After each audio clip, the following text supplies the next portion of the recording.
Hello and welcome to episode 106 of the Mark and Me podcast. As always, I'm your host Mark.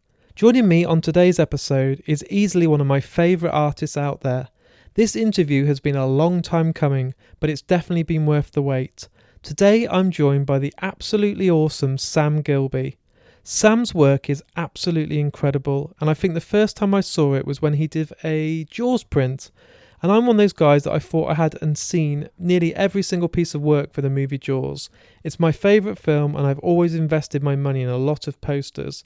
But I saw this whole new take on the Jaws poster and it was like a bird's eye view looking at Quint, looking down at the orca. And honestly, it's incredible. I invested in it and then, as anyone normally does, I jumped onto social media to try and find out more about this artist. I discovered some incredible prints for Jurassic Park, E.T., Avengers. There's so much there, but the one that stood out for me again was the Cornetto trilogy for Edgar Wright. These prints are iconic, and if you jump onto his social media, Facebook, Instagram, or his homepage, you will see some of the work he's done, and it's incredible. There's Die Hard, there's The Warriors, there's so much of his work that has now become some of my favourite prints. And honestly, I warn you now, you'll end up spending money. I'm so glad that he's been part of this, and I can't wait for you guys to get to it. But you know, in true typical Mark and Me fashion, I like to talk about my last episode.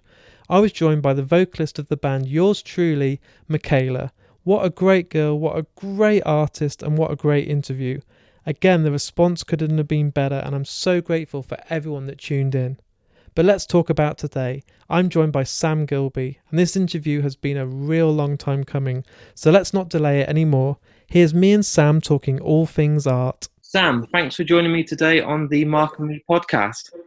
Hi Mark, thanks for having me. It's been coming for quite a while, and now we're finally here. Yeah, that's fine. It did take a while, but I'm glad we could finally do it. And now you've interviewed all the actors and everything, so it's nice to hear that you're speaking to some of us arty types as well, so that's cool. What I want to do is, for anyone out there who's just hearing your name for the first time, is take it right back to the very start. So I want to know, while you were at school and college, when was it in your life at that point that art was starting to be such a big influence for you?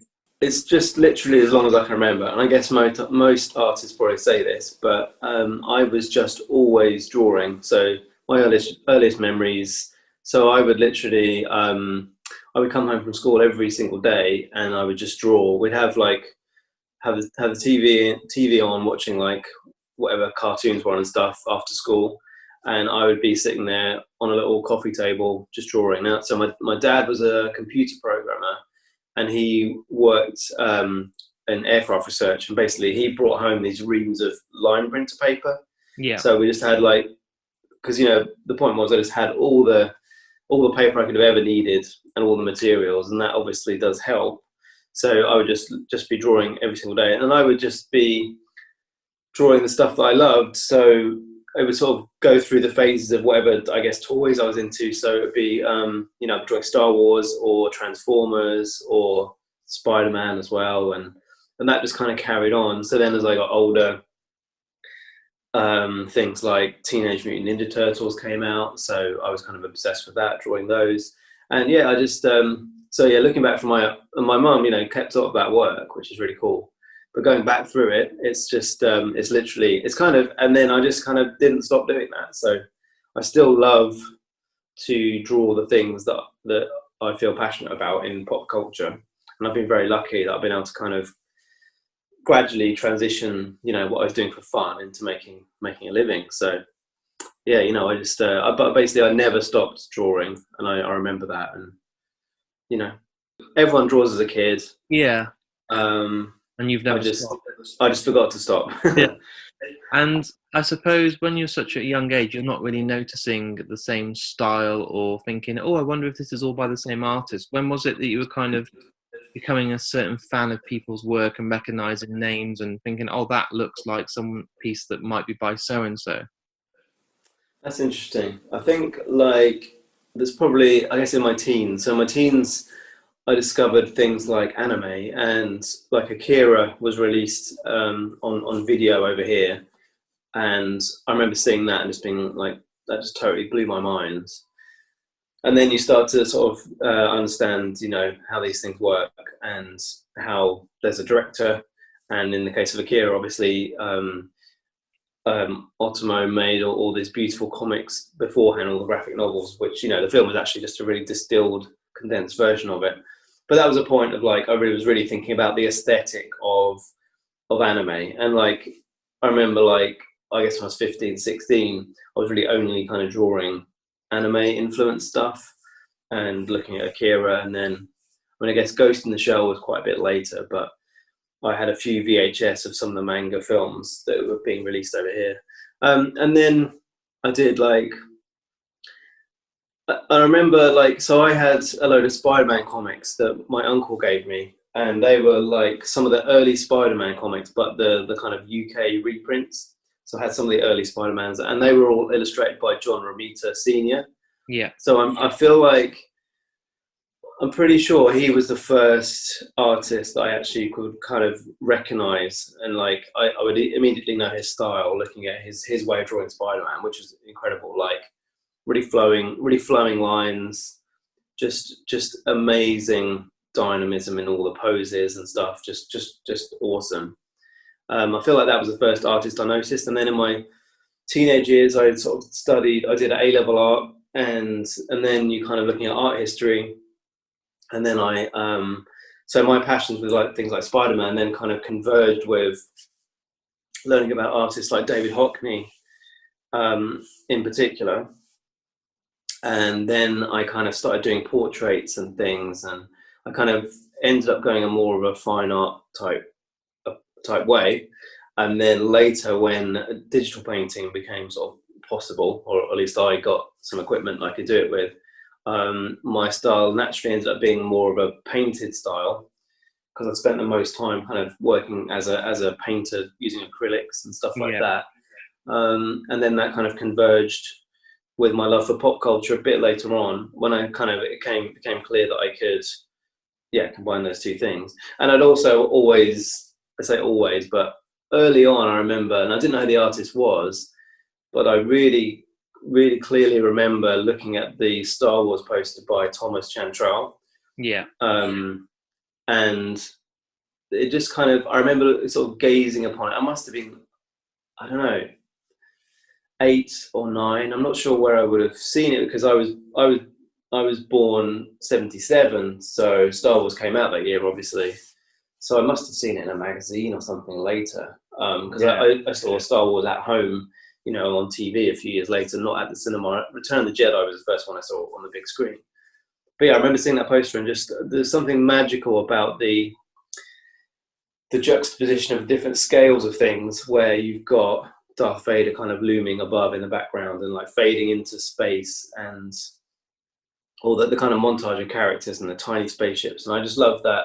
I love the kind of that sort of that magical sense of like, it's not a scene, but it's like this whole, as you move, your eyes move around it, you feel like you're kind of torn and you're being dragged into this universe, like this galaxy far, far away. And it's just really evocative. And that one image had a really big impact on me. And then later, you know, you learn about people like Drew Struzan, and obviously things like the Back to the Future poster. And he was obviously a big influence too. But I remember that one poster by Thomas Chantrell was like this that was like the gateway drug for me, I think. And at what point, so you said you were obviously drawing all the time, and it was like a hobby and a bit of fun, and you'd sit there sketching Teenage Turtles and all these sort of characters. At what point was it when you thought to yourself, I want to do this as a profession? You know, I don't just want to do this as a hobby. It was kind of a funny thing where it was almost like, I always knew that was what I wanted to do. That was what I was going to do. I didn't know how on earth I'd get there. No. But I sort of had, my whole life, people were telling me that's what I'd be doing. Like, you know, I mean, you know, in the way that people say to kids, oh, you know, you'll be this, whatever you're doing, you're tinkling around on the piano, like, oh, you'll be a pianist one day, yeah. But whether I don't know how genuine it was, but I just always was heading towards that. Like, I just felt like that's what I need to do. Like, this is when I was most happy, so therefore that's definitely the time. That's definitely a thing that I want to do for a career. And then I think later on though, doing like kind of fine art for A level, at that point, I didn't really know much about illustration. Like that was a kind of like this way to do it. Where in the sense I was thinking like the only way to become an artist would be, or to have art as a career would be either you paint kind of portraits and then they go in a gallery somewhere in London, and if you can, you know, get popular in that scene, then you can sell your paintings for what would seem like a lot of money, you know, like thousands of pounds, or you become an art teacher. And so I was, in fact, by the time it came to getting to university, I was like thinking, okay, well, I'll try being a teacher first. So I actually applied to be an art teacher, and I ended up going to Keele University, which was the one place that I applied to that actually didn't accept me for the teaching course. But they do a cool thing there where they have a foundation year where they basically you go in and you try loads of different stuff. So, but you major in something. So I majored in visual arts with music as my second option, and then you can try whatever you like. So I did a bit of astrophysics and English literature. So you have this kind of foundation year, and then the following 3 years, you then focus on your two things, so visual arts and music. So you end up with a dual honours degree. So I actually ended up. So it's a weird thing. I really loved the campus when I visited it. And I just thought, even though I was thinking I was going to do teaching, I really like this place. So I'm going to go to this place, do art and music, and then kind of see where we go. But yeah, so I didn't really see how you could get from, you know, amateur artist to professional at that point. Thinking about it, if I do it again now, and I had a great time there, but maybe there's lots of places you could go and do an illustration degree. But, you know. Did your family give you the full support? I mean, it's one of those things. I wanted to be a musician when I was growing up, and my father was always like, well, it's not going to be easy to be the next, you know, Oasis or Green Day. And they were quite real about it. It was not an easy world to get into. With art, obviously, as well, to get noticed is not easy. Especially, you know, 10, 15, 20 years ago, it wasn't like you had Instagram and Twitter and Facebook and all this sort of stuff. So were your family fully supporting you, or was it quite a tough one when you're turning around and saying, well, I'm going to be an artist the rest of my life? Well, yeah, they were always really supportive. Like, I was never really discouraged. I mean, maybe I should have been, but you know, it certainly took a long time. But yeah, the way it happened for me was like, so I graduated and, you know, didn't know what I was going to do, but this new kind of thing was happening, which was web design. Yeah. And that's how long ago it was, right? But so, and it was more like, I guess in a general sense, I think my parents just were happy that I was creative and wanted me to be able to do something with that. So that's really the important thing. And then, so basically this new web design world was happening.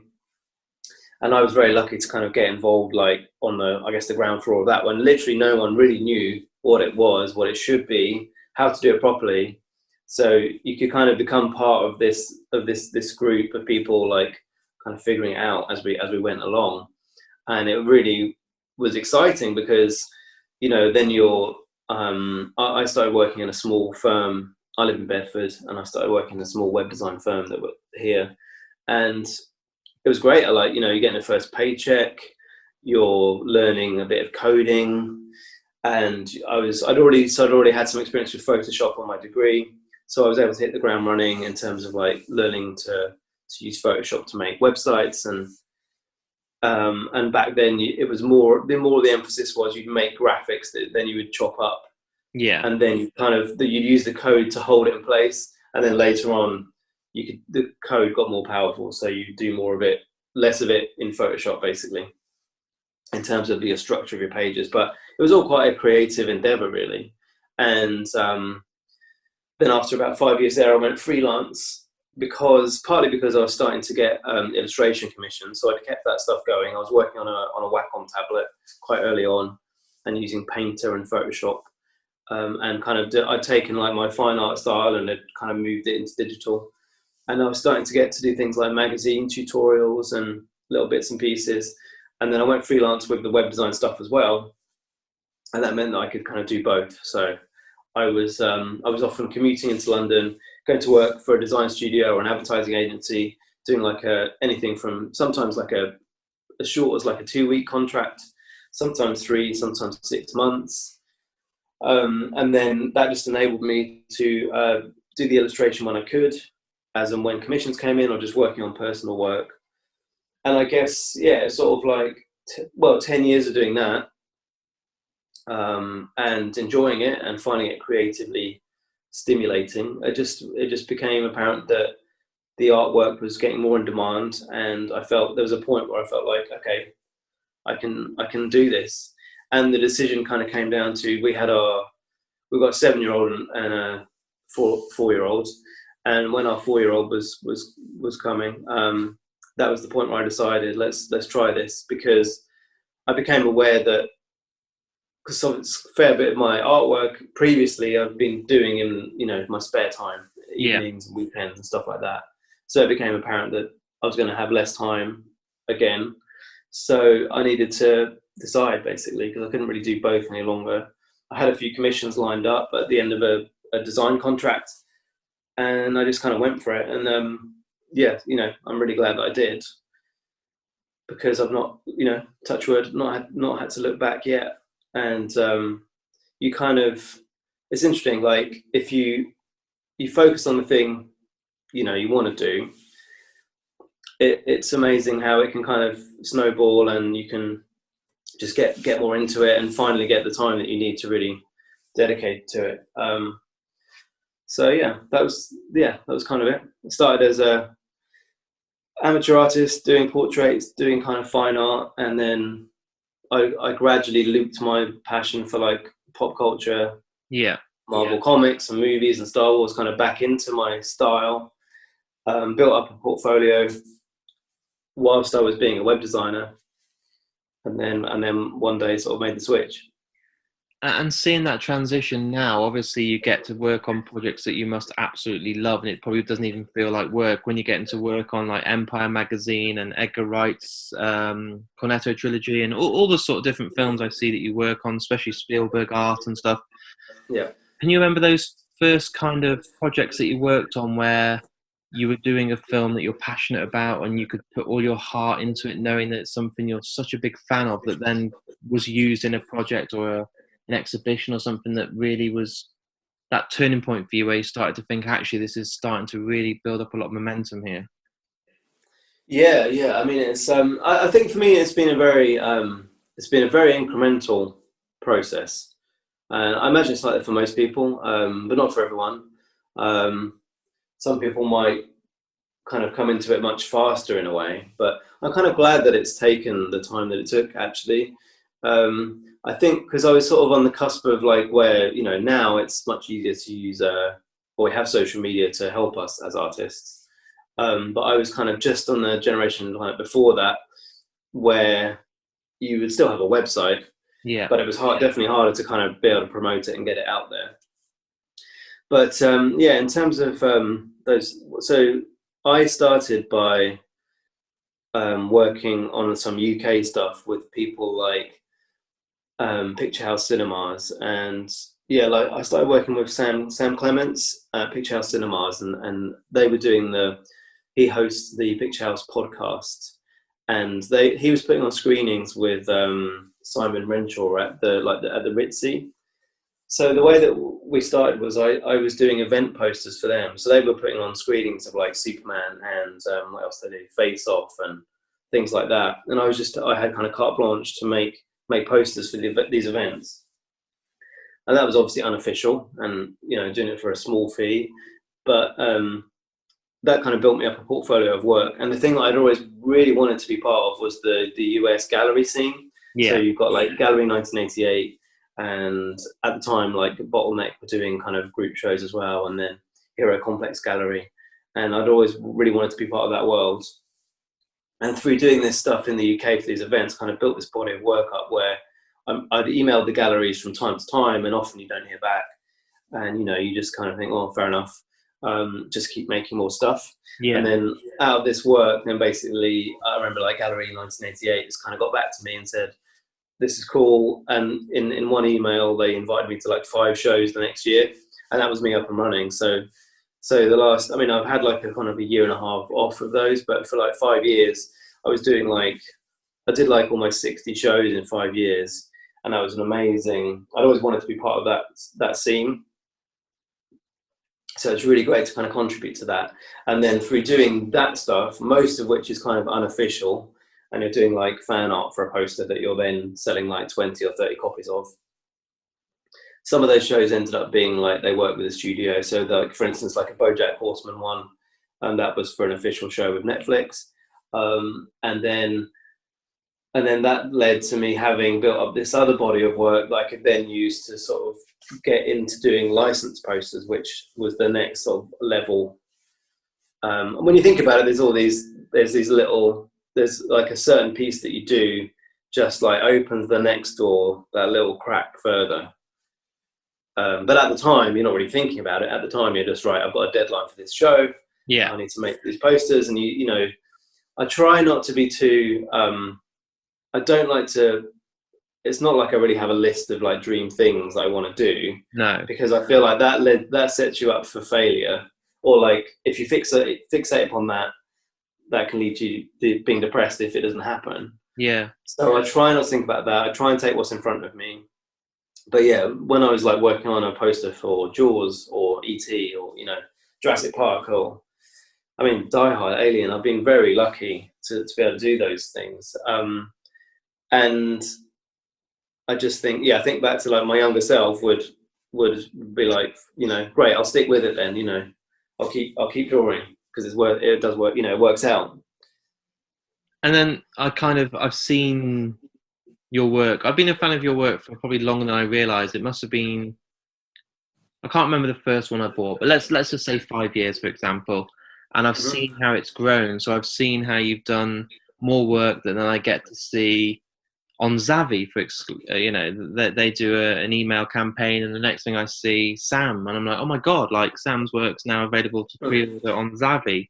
And then only this week I was in Tesco and I was like, Empire magazine, that looks like Sam's work, like on the cover. You know, and to see how it's grown in such a short time, it must be, I mean, it's really difficult talking because you're the guy that's doing it. It's easier to talk if you were the outsider like me, but it must be quite hard to digest as yourself, seeing that. Could you ever imagine when you were a kid and you had Empire magazine that you would do the cover one day?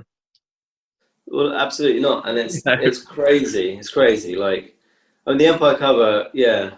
Well, I really couldn't believe it. So I'd always hoped, because the great thing about Empire is they've been using illustrators for quite a while to do their covers, but normally for their subscriber cover. So they have two, where they've got the newsstand one, and then if you subscribe, you get like a special cover without all the type on it and all the text call outs to the articles inside. So my first job this year was doing the subscriber cover, where that was incredible. They asked me to paint like Baby Yoda, and doing the subscriber one. So that was a dream, and so that was already kind of ticked off. I said, not that I have a bucket list, but that was up there of things that I thought I'd really love to do that.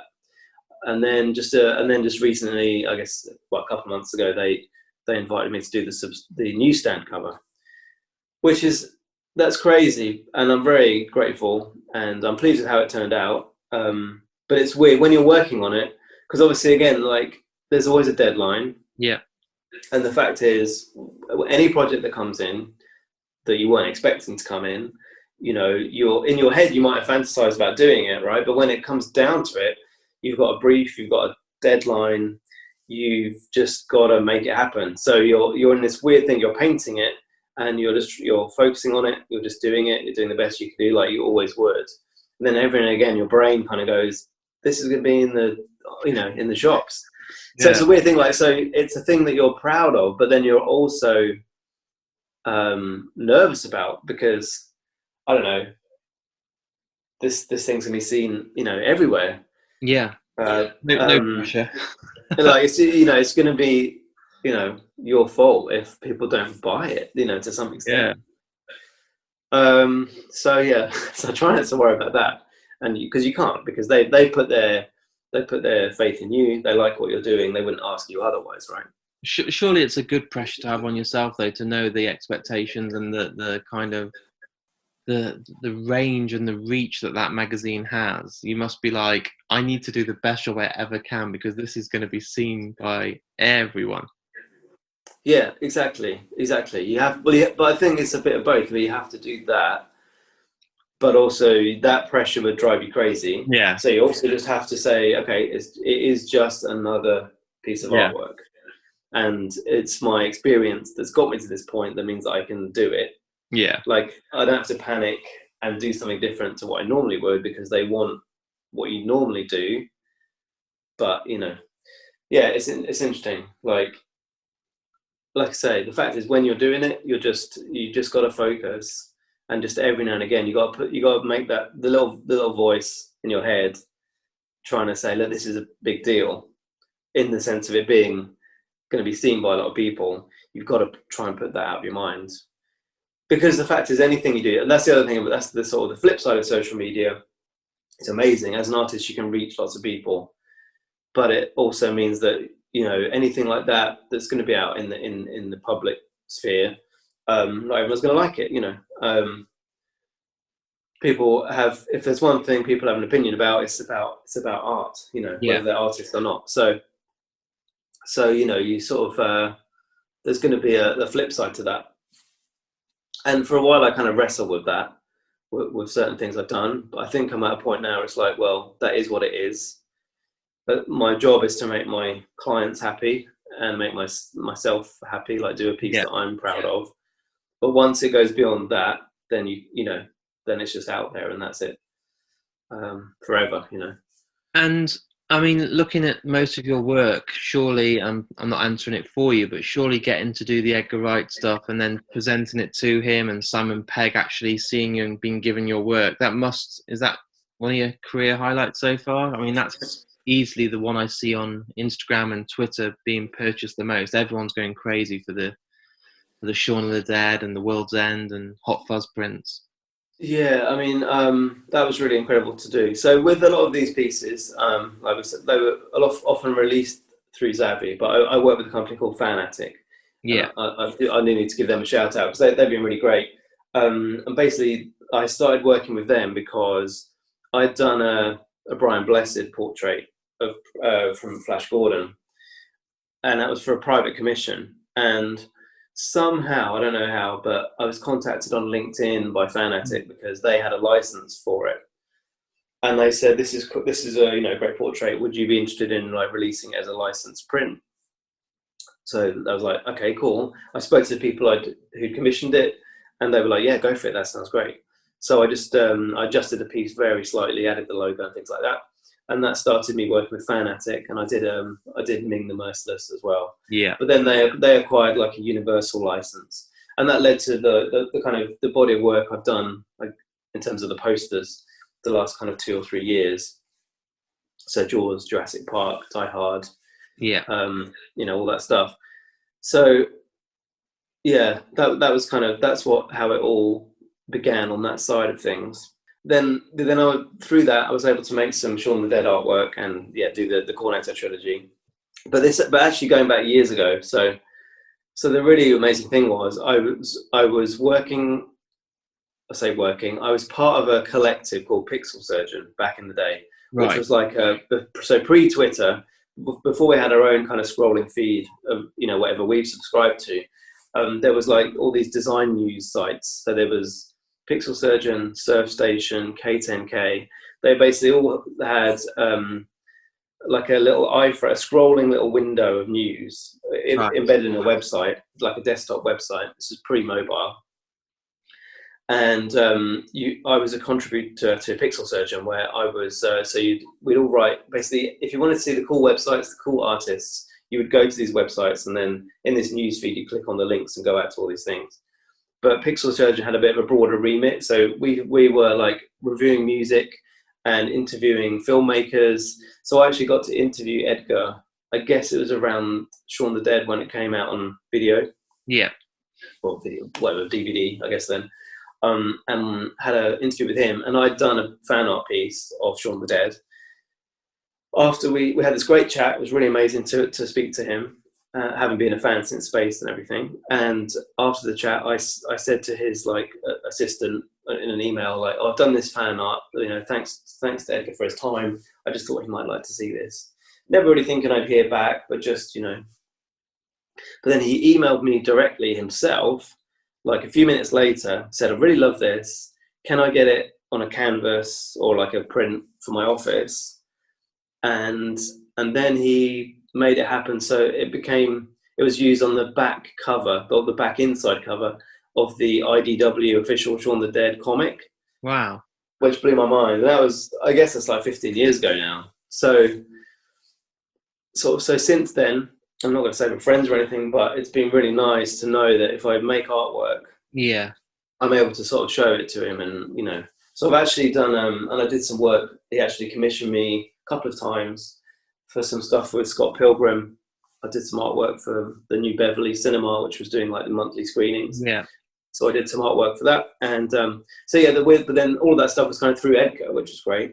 But then to finally get to paint Simon and do this trilogy prints, they go through Universal to get approved. Like Simon had to approve his likeness, and then Nick Frost later when I did his set. And then, I said to Edgar, well, I've got these. I'd love to be able to send you some of these. And then we basically arranged to meet instead. So I went down to, it was like just before, it was like the day before Christmas Eve, about 3 years ago, I guess. I went down to Big Talk and I just waited for him for a few minutes. And he just came in the office and we had a really lovely kind of chat. And, I'd say we kind of had an email conversation over the years. And I'd met him one time very briefly at a screening thing. But we had a really lovely chat for sort of 10, 15 minutes. And like he signed some prints for me. I signed, mine for him. And then he said, oh, by the way, I need to go now. But have you got, I don't suppose you've got another set with you? Because I'm meeting Simon Pegg later. And I was like, so I ended up giving Edgar the prints, the extra set that I was hoping to take home. Yeah. I actually gave them to him because he was going to meet Simon. And I never expected this, but like that same day, like later that evening, he then posted a photo of Simon holding the set of 3 prints and on his Instagram, and then like tagged me in it. And I couldn't believe it because at that time as well, so Simon Pegg had like left social media, so no one had seen him for ages. And then he just pops up in Edgar's feed with my artwork, and then it was really amazing. That's incredible. And, that was definitely the best Christmas ever. A question I've been asking all the artists, which has been playing on my mind, is that I'm trying to wonder, so when you're doing all these projects and you've got all this work lined up and you're doing one thing after another and you've got all these deadlines, is there a point now where you can still draw for fun and relax and do the personal stuff that means stuff to you that got you in this position? Because what I've found by talking to a number of British artists over the last few weeks is they don't get that anymore. They have to do the project and then it's the next piece of work, and they can't keep ever saying no to these big, big pieces of work or projects that they love. So they can never just sit there with a cup of tea and do what they used to do at the start and just draw for fun. Same for me, really. The thing is, like, drawing anything is fun. But there's an interesting thing that happens where, so I've gone from doing graphic design where, yes, I enjoyed it, but then it was like doing any artwork, that was where kind of, the real fun was to be had. That was where I was most passionate about. And then you go to become a professional artist, and that means that any commission that comes in, you're kind of taking as well, because that's still the bread and butter. And then I always do posters whenever I can, and partly with COVID and everything, I've done fewer, and I've kind of focused more on the commission side. But although I'm finally finishing a few posters at the moment, but yeah, it does mean that you do less for fun. I try and fit in little things where I can, but yeah, the truth is that it's actually something that I've got better at, where I used to be, I'd still kind of go and do a personal piece. But I've actually got better now at trying to get through more of the bigger projects faster by not doing the personal piece. And I think it's a lot of it is the social media pressure. Like, you want to have stuff to put out there, and you kind of need to do it because you want to post regularly. Yeah. That really does affect how many people are shown your work by the algorithm. Yeah. So you kind of have to do it. You have to get stuff out there as often as possible without, bombarding people either. So that's a balance. So I try and do bits and pieces, but yeah, I'm like I say, I feel like I'm getting better at just okay, well, let's forget that. Let's just finish this thing behind the scenes, and then that'll be out soon enough. And you just, there's no point being stressed about it, basically. And that's the thing, I guess. It must be hard for someone coming up just to have that pressure of you just got to get stuff out there all the time. Yeah. And whereas our generation had the benefit where we could kind of develop our style like in private almost. Whereas now, I guess, you graduate, and if you want to be an artist, you're putting stuff up on Instagram. You've got no time your style hasn't distilled down yet. You're just kind of like, all the stuff's kind of just going out there, and it's out there forever as well. So I don't know, there's benefits to both ways, but I feel kind of glad that I was able to get my style to a certain level of development before it was out there. If you're looking back now, I know you're still not even, your career's got years and years ahead of you, but where you're at now, looking back, what is the kind of proudest moments for you personally? I know it must be too hard to just pick one, but what's some of your kind of career highlights to date where you're so proud with the pieces, and you kind of can't really take it in and believe that happened? I mean, I'm really lucky. There's been a few, and I think probably the stuff with Edgar actually is really definitely, that's definitely, up there, top three, or maybe the top one. But other than that, probably the biggest one was getting to do a Blu-ray cover for Spider-Man: Far From Home last year. That was just, really insane. The kind of thing that I just, as a kid, you would dream to do, but again, you can't even imagine it could ever happen. No. If you dream of it happening and it doesn't happen, then you'll be sort of devastated. So it was just one of those things that kind of came out of nowhere, and that was through. So I'm part of a collective of artists called the Poster Posse, which is like, it started out as a group of people just making kind of fan art. The studios then got interested, so it became more like an agency where we've worked with like Disney, Marvel, Fox, Warner Brothers, lots of people like that, where they actually commission artists. There's like 50 artists in the group. Yeah. And then the studios will commission, well, it really varies, but anything from 1 or 2 artists to 10 or 15, really depends on the project. But I'd done some artwork for Captain Marvel in that way, where the artwork was kind of shared on social media. I mean, that's again like a real amazing highlight, where like Disney and Marvel, they're really great at the social media stuff, so which can have such a huge impact on you as an artist. So where they tag you in all of their posts, so like on Instagram, Twitter, and Facebook, they'll share the artwork at the same time and put your name in it. And that can have a huge impact, as you can imagine, because you get a lot of followers and a lot of people seeing your work. But that had for Captain Marvel, they did this because it's set in the 90s. They did like a Tower Records pop-up, which is for a press junket, and like all the cast were there, and basically someone else from Marvel, not connected to the literally quite so closely to the Captain Marvel stuff, was then doing some stuff for Spider-Man, which was like a few months later. And then they approached me for that. So, but I worked through the Poster Posse for that as well, but to do the Spider-Man cover, and that was, just incredible. And that was an interesting one. Like, in that case, you're working with both Sony and Marvel. Yeah. And, it's a dream project, and overall it went smoothly. But the fact is, everyone you paint, all of those people need to approve their likeness. And, Marvel and Sony have had slightly different things they wanted to emphasize. So it's interesting because you get to do a dream project, and then you also realize as a professional that it's you get there and it is just a job. And yes, it's a bit like the Empire cover. Like, yes, it's a dream, and yes, but you've also got a deadline to hit, and certain, the main thing is your client has to be happy, and that's your job in that sense. So it's interesting, like you're kind of pinching yourself, but also trying to put that out of your mind. It's a weird like kind of balancing act you're doing with your own brain to try not to, because if you think about it too much, you'll panic.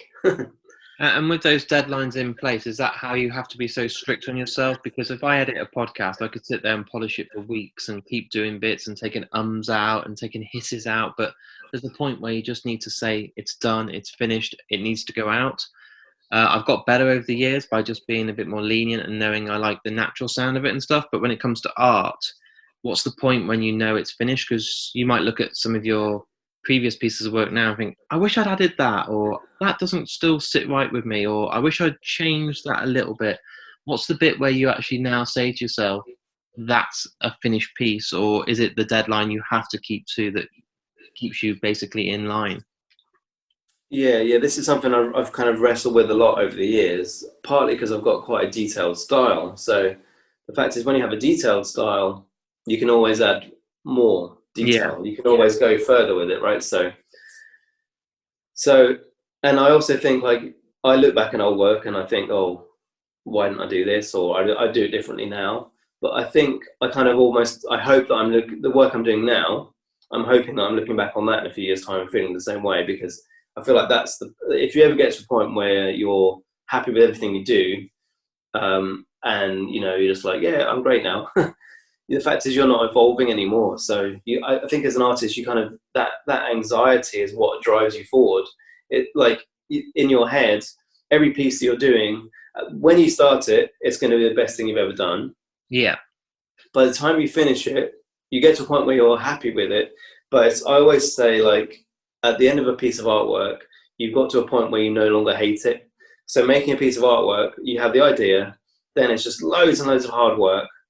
Relatively speaking, I mean, art is not hard, but just like long hours, and then you get to a point where it's like, this is as close as to my original idea as I feel I can get within either the time available or the amount of time I can realistically justify spending on it.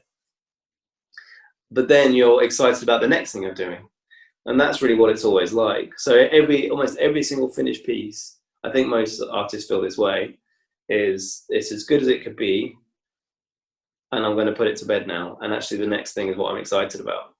And then after a period of reflection, you can kind of say, okay, out of all the stuff I did 3 years ago, I still like this and this and this. Yeah. It's weird. It's like you almost feel like by the time you finish something, it's almost like you didn't do it, if that makes sense, because you spend so long looking at it. All you can do is try and be true to what you had in your head way back at the beginning, but also you also have to run with it a bit. Like, if you sometimes you have to evolve it, because what you had in mind doesn't work when you actually come to do it in detail. It doesn't work, so you have to like roll with the punches, So I think it's really important to like not be happy. And so being an artist is like a commitment to saying, I'm actually never going to be that pleased with anything I do. Ever. Or if it is, it's fleeting. Or if it is, it actually comes later.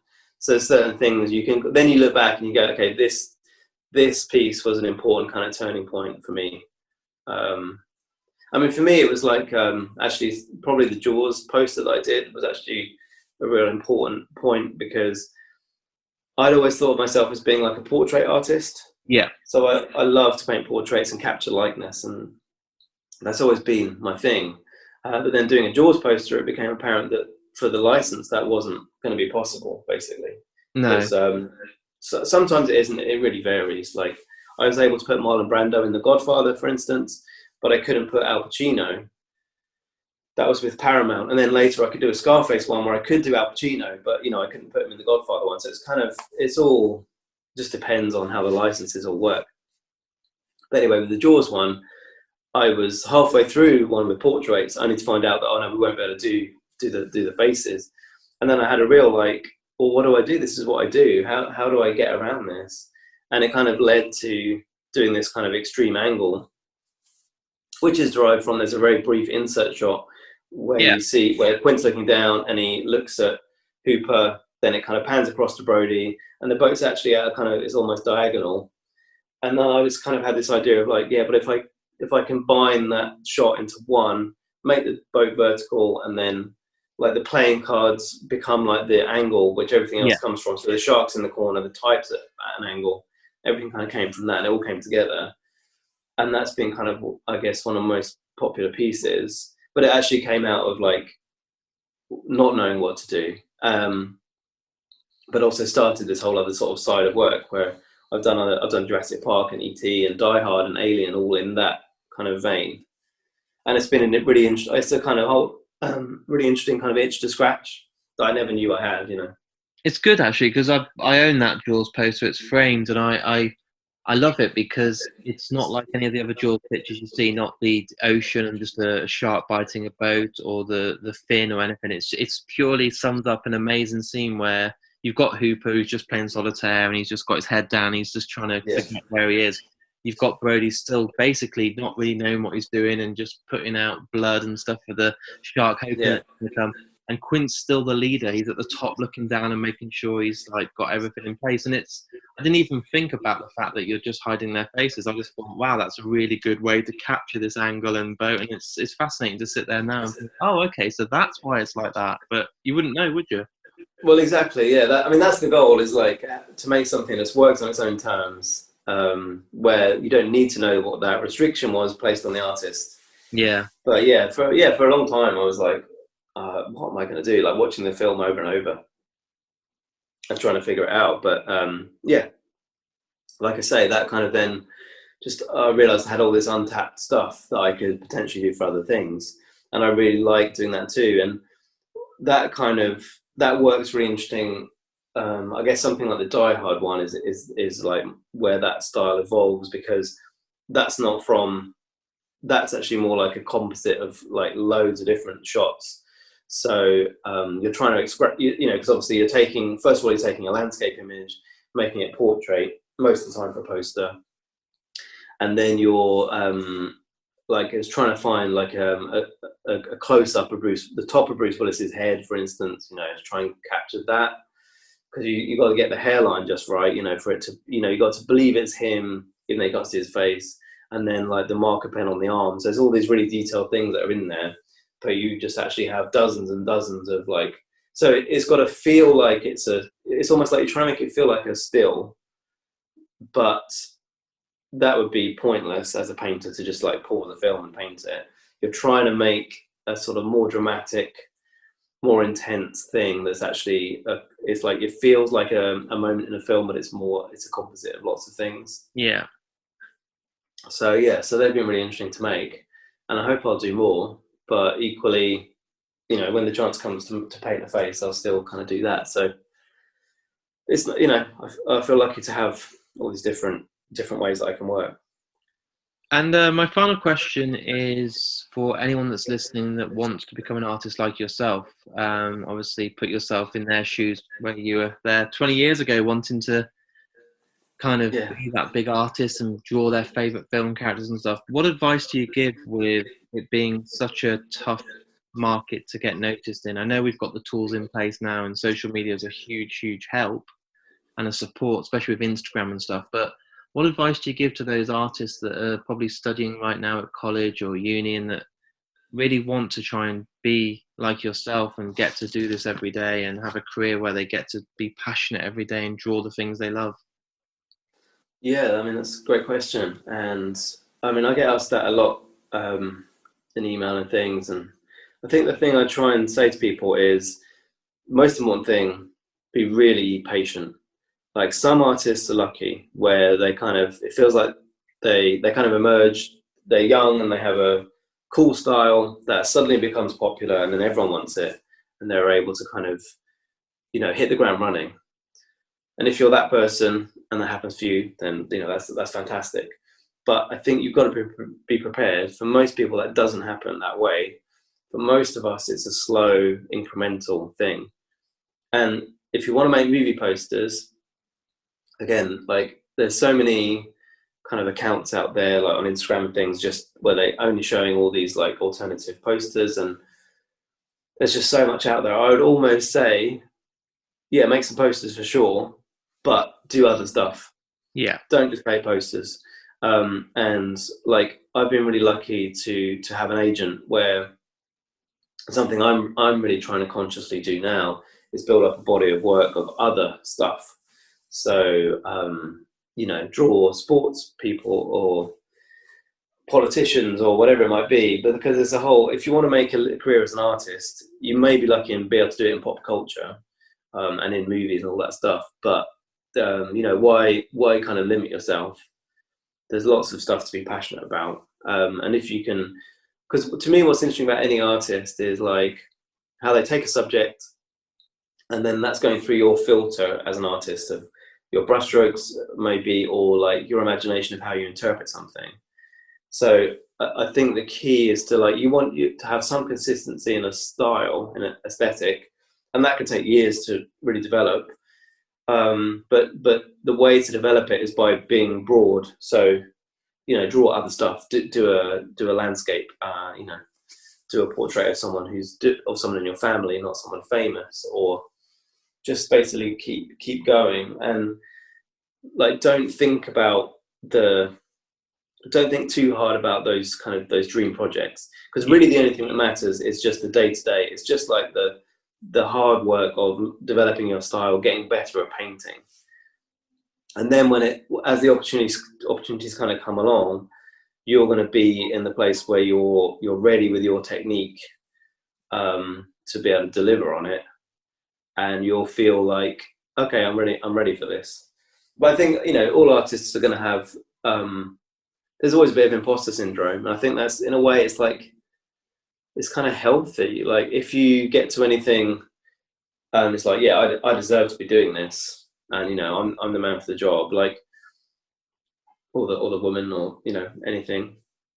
I think that can be dangerous too. Like, I think it's good to be. You've got to be skeptical about your own work, because that's how you get better at it. Yeah. Like I say, you want to look back on work you did a few years ago and not be happy with it. And if you feel that way, that means you're still progressing, and that's the thing. And also, I'd say don't be so desperate to put everything up on social media. And it's really tempting. And I say that I did a couple of sketches that I put up there, like just the last couple of days. But don't just take your time with it, I think, is the point. Like, you're not going to get 1,000 or 5,000 followers quickly. It's going to take time to build it up, but just focus on the work, and everything else will eventually come sooner or later. But you've got to be ready to be in it for the long term. Definitely, patience is key. Patience is definitely key. Well, it's worked for me, I think. Yeah. But yeah, there's times where you're thinking, oh, why aren't I doing this project or that? I could be doing that. But it doesn't matter. Like, in the end, you just got to go back and draw some more. Yeah. And that's the great thing about drawing and painting, is like, I've always done it as a way to kind of just be focused and escape. And it's just whatever can be stressful in your life, and that can even be, the deadlines you've got as an artist. When you're really in the zone and you're just making stuff, there's really no better thing than that.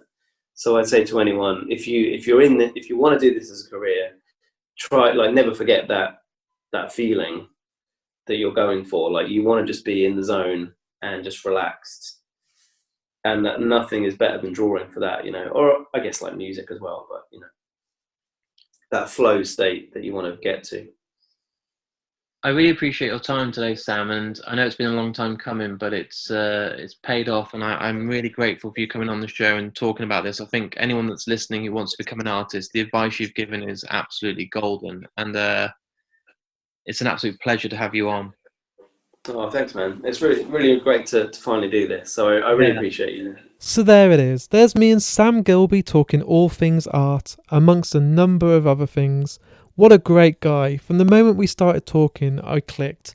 I knew it'd be a good interview, and I've been so excited to have him on Mark and Me. I'm sorry it's taken so long to give this you, but with this whole project about the voice behind the artist, it seemed the right time to get him on, along with some amazing guests from around the world and easily the best artists out there. Sam, thanks so much for taking the time to come on the podcast. I'm so grateful, and I'm so glad it happened. A massive thank you to you guys out there as well that tuned in and listened to the podcast. It means the absolute world. If you've enjoyed today's episode, please share it on your social media. It makes a huge difference. And hey guys, I'm going to let you into a little secret. Sam's been very generous and given me an incredible couple of prints. He's going to sign them and I'm going to give them away. So you need to be following me on Facebook, Twitter, Instagram to be in with a chance, and those competitions will be up this week sometime. Also, if you really love the podcast, please jump on markandme.com and support me on my Patreon. You can go on there for as little as £1 a month, and for that you get the opportunity to win some incredible prizes. But not only that, all the money goes back into the podcast and allows me to record more interviews, which basically gives you more episodes. It's win-win, and it costs hardly anything and makes a massive difference. Thanks everyone who's tuned in today. Please go and check out Sam Gilbey's work. Hey, Christmas is coming up. Treat yourself or go and buy someone you love a present. And honestly, you won't regret it if you invest in some of his prints. I've got them all over my house and you should too. Thanks again to everyone who's listened today, and I'll be back in a few days' time with a brand new episode. So until then, stay safe and I'll speak to you all soon.